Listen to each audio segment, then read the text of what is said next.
Boa noite a todos. É com muita alegria que estamos de volta, mesmo que virtualmente, reunidos aqui hoje em nome de Jesus, com muita fé e muita esperança em dias melhores. E hoje nós vamos conversar um pouquinho sobre a esperança à luz do Evangelho segundo o Espiritismo. Nós estamos vivendo tempos difíceis. Essa pandemia, com seus altos e baixos, sem dúvida, tem mexido com os nossos sentimentos. As grandes dores da transição planetária são sentidas por toda a humanidade. Vivemos um misto de frustrações e esperança, podem reparar. E cada um de nós é atingido com maior ou menor intensidade por esse momento que estamos vivendo. Isso sem falar nas nossas lutas pessoais, que acontecem o tempo inteiro. Porém, se nós olharmos essa situação a qual estamos vivendo com um olhar realista demais ou ainda pessimista, nós poderemos perder a esperança em dias melhores.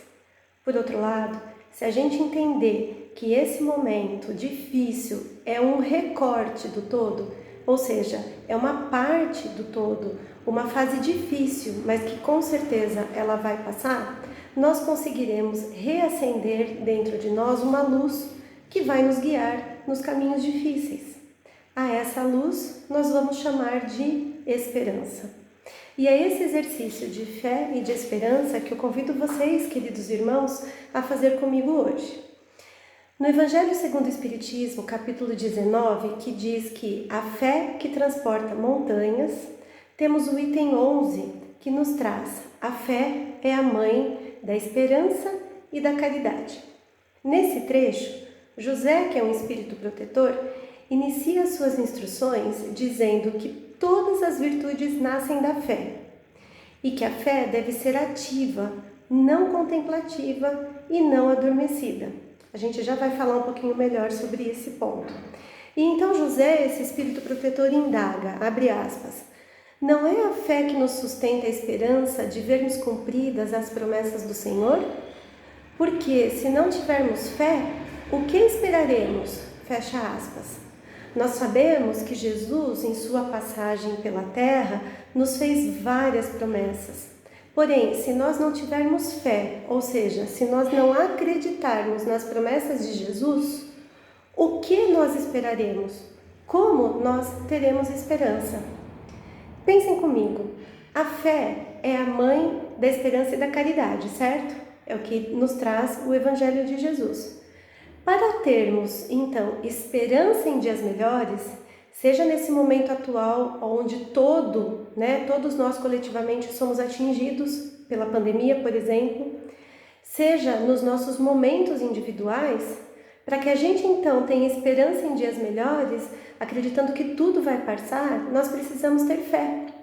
E aí entra aquele detalhe que o José, Espírito Protetor, nos disse, uma fé ativa, uma fé não contemplativa. O que isso quer dizer? Nós precisamos exercitar a nossa fé. E como nós podemos exercitar a nossa fé? De uma maneira mais íntima, nós podemos exercitar a nossa fé através da prece. A prece sincera, a prece feita com o coração, a prece que você coloca sua alma diante de Jesus é um exercício de fé.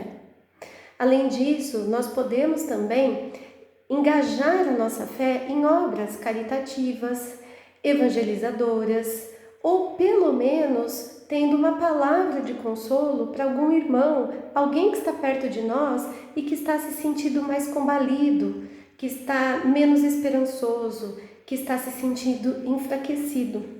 A fé ativa é quando nós falamos para as pessoas, não só com palavras, mas sim, principalmente com as nossas atitudes, dando um testemunho daquilo que a gente acredita.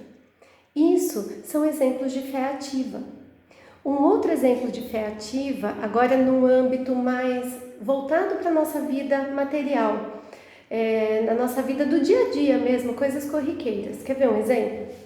Quando nós queremos muito que alguma coisa aconteça na nossa vida e lá no íntimo a gente acredita que vai dar certo, nós buscamos recursos internos e externos para fazer a coisa acontecer, certo?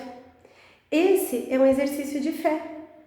Ou seja, para fazer a coisa acontecer, você acredita que aquilo que você quer é possível, você aciona a sua força de vontade, aciona o seu querer, que por sua vez aciona uma esperança, e isso direciona todas as energias a favor de que essa coisa se concretize. E é assim desde que o mundo é mundo. A esperança e a certeza que vai dar certo, que são produtos da fé, tem propulsionado e proporcionado que o homem alcance o seu progresso em todas as áreas da vida, seja pessoal, científica, coletiva e tudo mais. Então é como se a fé fosse o caminho desconhecido que nós temos que percorrer e a esperança fosse a luz que ilumina esse caminho. Nos momentos de incerteza, tanto da vida pessoal, quanto da vida profissional, quanto da vida coletiva, imagine assim, estamos numa trilha escura, sabemos que é possível atravessar, mas a gente se sente inseguro, às vezes titubeia, às vezes fala, mas será? Não tenho certeza, enfim, duvida um pouquinho. Só que nós temos a consciência de que essa escuridão é passageira e precisamos de uma lanterna para atravessar essa escuridão. Essa lanterna, entre aspas, é a esperança. Tanto nas nossas lutas individuais, quanto nas nossas lutas coletivas, por exemplo, a pandemia nesse momento, se nós seguirmos esperançosos, conseguiremos iluminar o nosso caminhar. Bom, a teoria é muito bonita, mas e na prática? É difícil manter a chama da esperança acesa a todo momento, porque a vida é dinâmica e ocorrem fatos, muitas vezes ao mesmo tempo, que nos fazem, às vezes, perder um pouco essa lanterna, ela apaga um pouquinho, a esperança fica um pouco vacilante. E aí então que entra a fé. Ou seja, a fé, a crença, você acredita que nós estamos num momento passageiro, que o seu momento difícil é passageiro, enfim. A crença de que toda dificuldade é passageira gera a esperança, que é a força motriz que ativa o nosso querer para que a gente faça o nosso melhor e assim a gente consegue criar um ciclo virtuoso. Então, meus irmãos, que nós possamos acender a esperança dentro de nós, ativando a nossa fé em Deus, a nossa crença de que tudo tem um propósito. Mesmo que nesse momento a gente não consiga entender de fato qual é o propósito, acreditar que ele existe já é uma luz de esperança. E que tudo no seu momento vai melhorar. Acreditar que a vida é feita de momentos e tudo passa. O bom momento passa, assim como o ruim também. Se nós conseguirmos manter acesa a luz da esperança nas dificuldades, certamente nós alcançaremos então dias melhores, momentos melhores através da resignação e da calmaria. A fé gera esperança, que gera a certeza de que venceremos, porém um dia de cada vez. E assim, queridos irmãos, nós vamos caminhando juntos, um dia de cada vez. Os altos, os baixos, não importa. O que importa é a gente manter a luz da esperança acesa dentro de nós e ter certeza que no final tudo vai dar certo, porque esse é o plano de Deus na vida de cada um de nós, dentro de cada momento, dentro de cada propósito, que quando nós não entendemos, confiemos, está tudo nos planos de Deus. E assim eu me despeço hoje de vocês, desejando que essa semana seja uma semana de muita esperança, de muita fé em dias melhores e na certeza de que um apoiando o outro, juntos nós somos mais fortes e em breve viraremos essa página. Que Jesus abençoe a todos nós e que nós possamos seguir firme em nossos propósitos hoje e sempre. Obrigada.